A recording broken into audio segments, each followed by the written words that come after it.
everyone, it's John from What Up, and welcome back to another video. Now today we're talking Wheel of Time like we normally do in the channel, but it's a bunch of social media posts from prospective and actual cast members. Now I use the word perspective because we're pretty sure they're in the show. There's a lot of circumstantial evidence to it, but Amazon and Sony haven't officially confirmed them yet, but that may change after the social media posts we're going to talk about today. We're also going to talk just a bit about some costuming. Now, Thomas, who plays Lord Aelgmar in Season 1, released a couple of very, very nice up-close pictures of his costumes, and they're absolutely beautiful. We'll show those and talk about them today.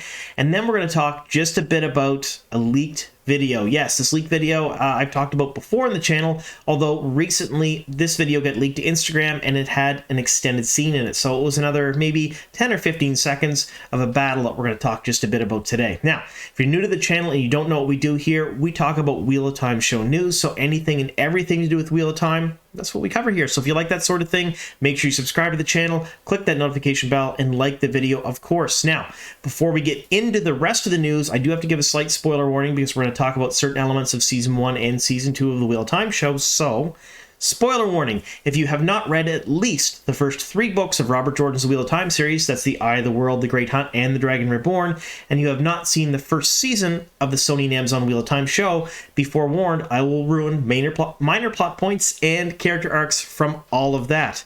Alright, that being said, let's get on to the video.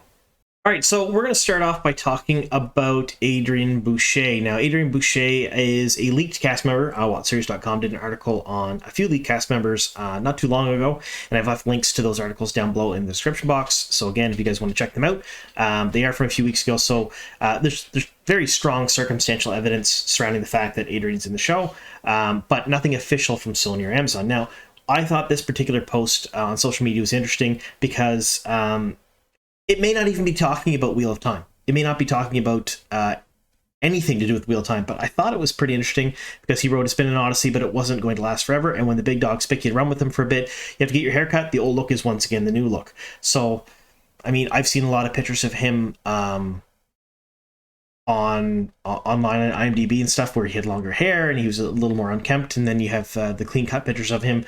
So is it possible that he had to get everything all trimmed up and nice and neat for the Wheel of Time and then he had to move on?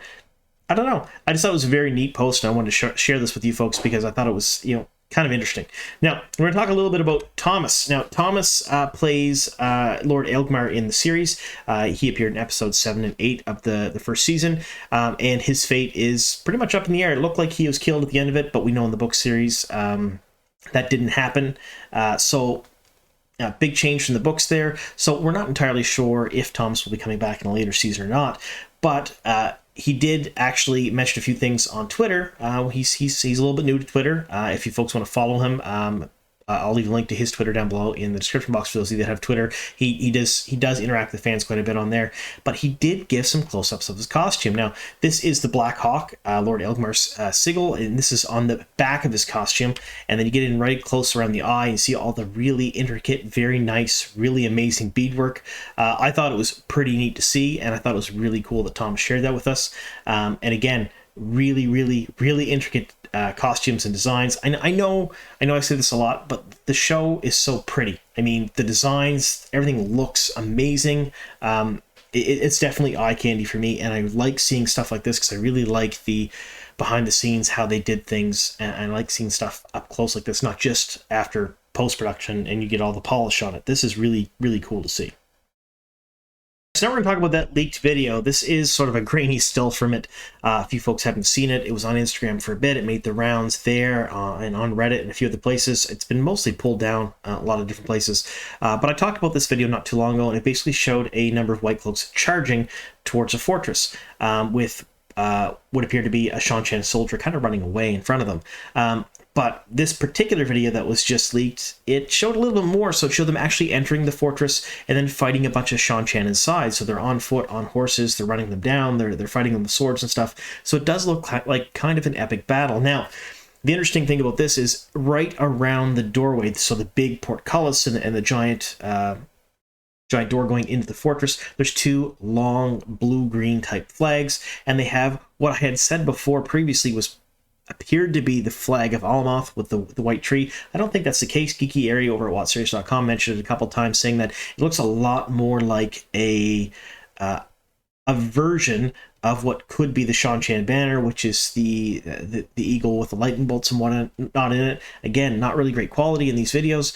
We haven't really seen a real good picture of it up close yet, but I think after looking at it it looks a lot more like that, especially considering the Seanchan soldiers inside this fortress. So we do know that at some point or another you're going to see White Cloaks fighting Seanchan, and I don't know if this will be part of the big battle that happens at the end of the Great Hunt, where, you know, Rand and the Shamael are fighting in the sky, and they're kind of going back and forth with each other, and the White Cloaks and the Seanchan are kind of mirroring their movements down below, or if this is going to be throughout the season where perhaps the White Cloaks are marching across Terrebonne, and they're trying to oust the Seanchan, and you're seeing them take over fortresses and liberate small towns and stuff.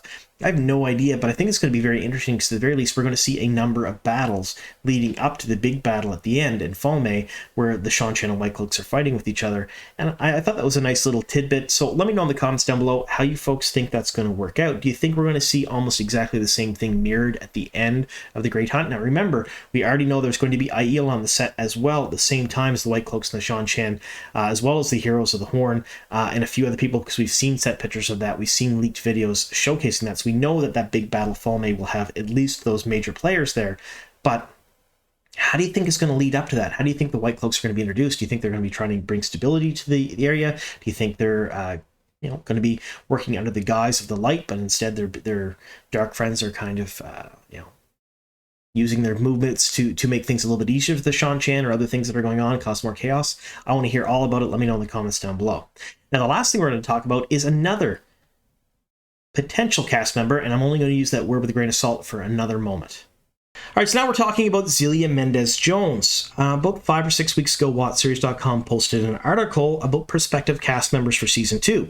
Now, in this article, they talk about a couple of different people who might be part of Season 2, and this was due to circumstantial evidence posting, with some of the cast members, being friends with them, being in the right place at the right time, that sort of thing. There was no hard proof or smoking gun for it, for any of these people, and Zelia was one of the people that WatchSeries.com had pegged for a role in Season 2. Now, there was no hard evidence at the time, but that's kind of changed. So the other day, Zelia posted this to their Instagram. Now it says, follow Amazon series cast Kyle MacLachlan, Zelia Mendez-Jones, and Aaron Moten. Really neat for a couple of different reasons. One, I didn't know they were making a Fallout show. And if you don't know what Fallout is, it's a video game series that's insanely popular.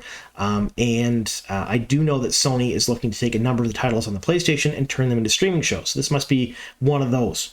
Again, I wasn't tracking that they're making a Fallout show, but kind of neat.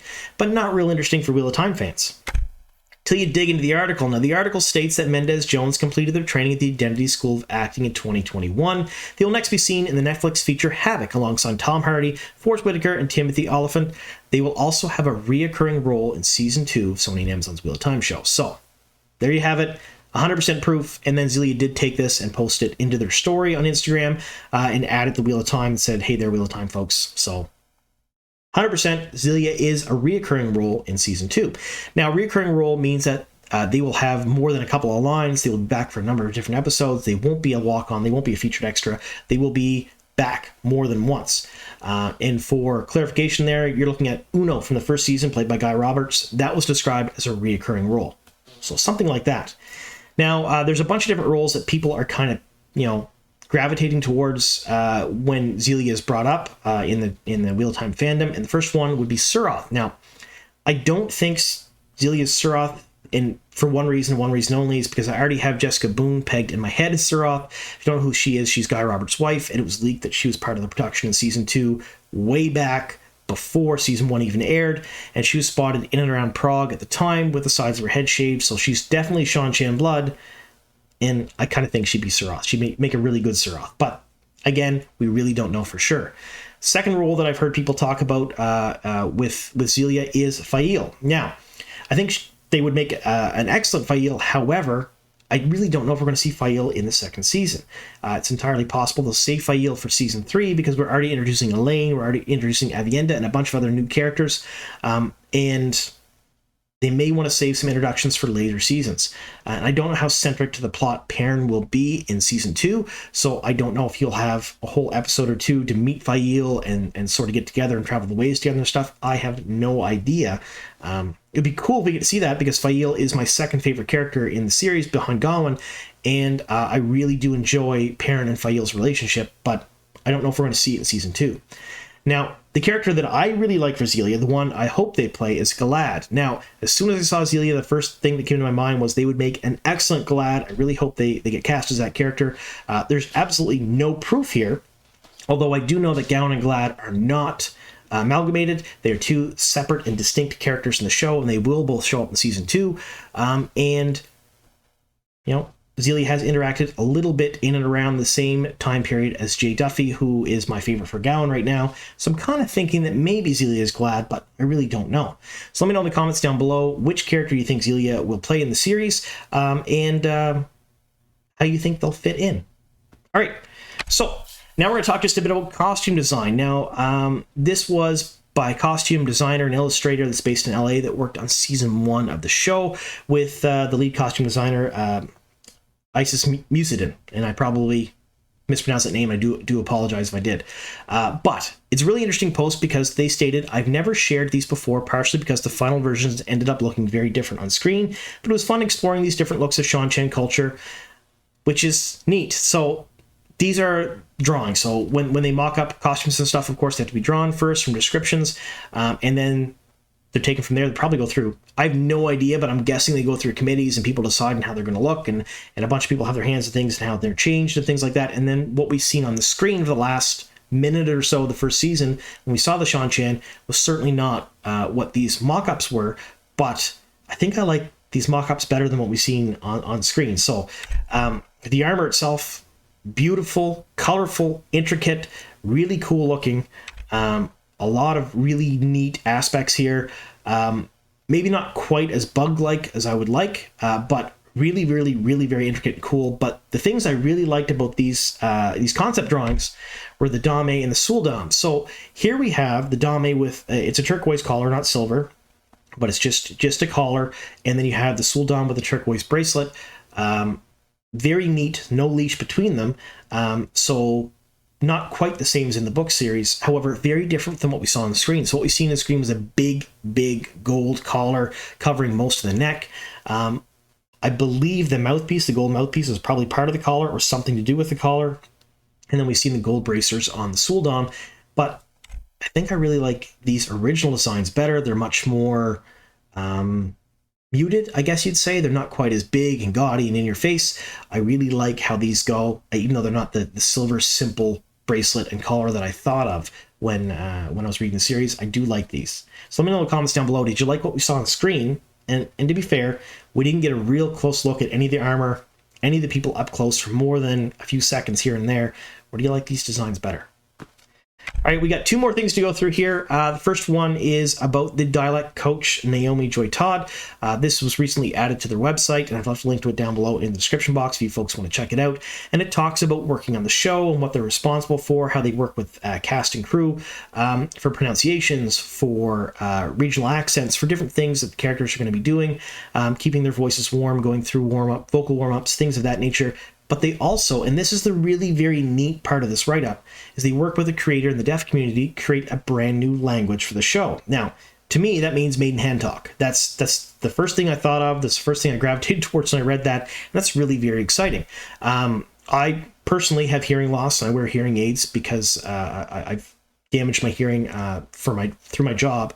And I know what it's like to be hard of hearing, but I couldn't imagine to be what it's like to be deaf and have to use sign language in a world where everybody speaks.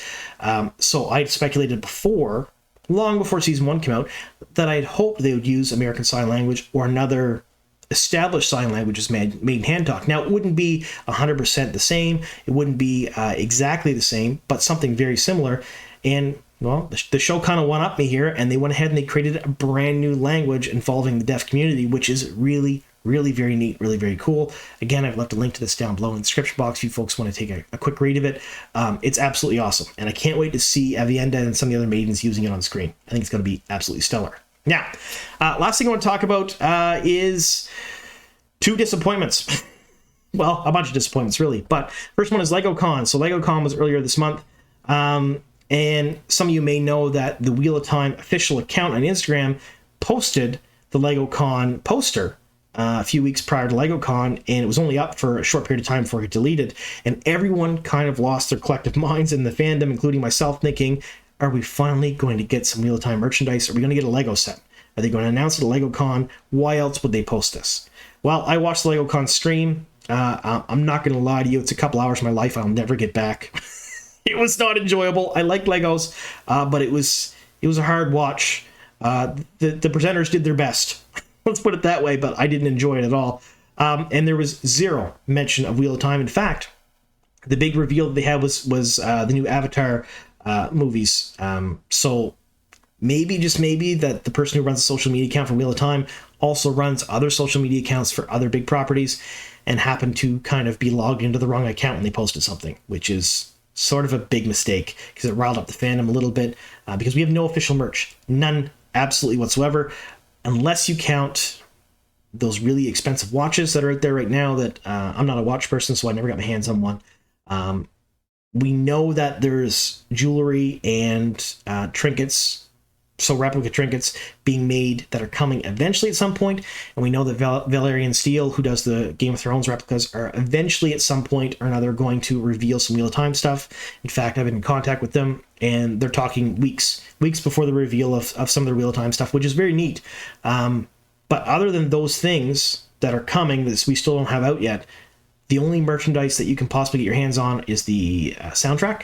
They do have vinyl, which is very neat. And some really, honestly, and I'm being honest here, horrible t-shirts and hoodies. And they're just unreal. I don't like the new Wheel of Time logo anyway, but to have it set the way it is on those t-shirts and hoodies that seem to be something that I could throw together here at the house, I wasn't very impressed with it. And we've had a bunch of major holidays. We had Christmas. We've had a bunch of other holidays since then, different ones all over the world, where they've missed out on major opportunities to make a lot of money in their marketing because the fans are crying for Wheel of Time merch. In fact, there's a bunch of people in the fandom that make their own Wheel of Time merch now. It's not official, and they're doing so at their own risk, of course. But really, that's the only stopgap measure we have, is to get merchandise from other people. And I'm going to be featuring some of this on the channel in the coming weeks. You're going to be seeing some cool stuff, some maps, some cards, some different things like that people are making. And I'm going to start showcasing it here because it's the merchandise we have. And honestly, it's way better than anything we've seen officially, or will see officially, I think. Now, the last thing I want to mention is I did get in contact with Funko, because I collect Funko Pops. I have a whole wall of them this way, over here behind me, just to my left, and I really want some Wheel of Time ones. Now, Dreams of Pop does custom ones, but they're very, very pricey. They're in my price range. They're a few $100s a piece. I'd love to get my hands on those ones, but of course they're really expensive. But I'd like some real official Funko Pops, and Funko got back to me and said that they are not at this time. They have not at this time been in contact with Sony in any way, shape, or form, even in talks for Wheel of Time Funkos, which is pretty sad because I really, really want that. Anyway, I'm really hoping for more merchandise coming soon, although I will let you know that the other Wheel of Time projects that are currently in the works that have nothing to do with the show, they're just Wheel of Time related, they will have merchandise. I've been told that. I can't tell you what these things are just yet, but the one that everyone knows about are the movies, the prequel movies, about the Age of Legends, about the founding of the White Tower. We should hear more about those in the coming months, and they will have some pretty cool merchandise. I don't know if we'll see it before show merchandise or not. I'm hoping show merchandise comes out, but at the very least, in the next year or so, we should get at least something Wheel of Time related to be able to purchase and hold and love and collect. So there's that. All right. Thank you so very much for sticking with me here to the very end. And here's to many more.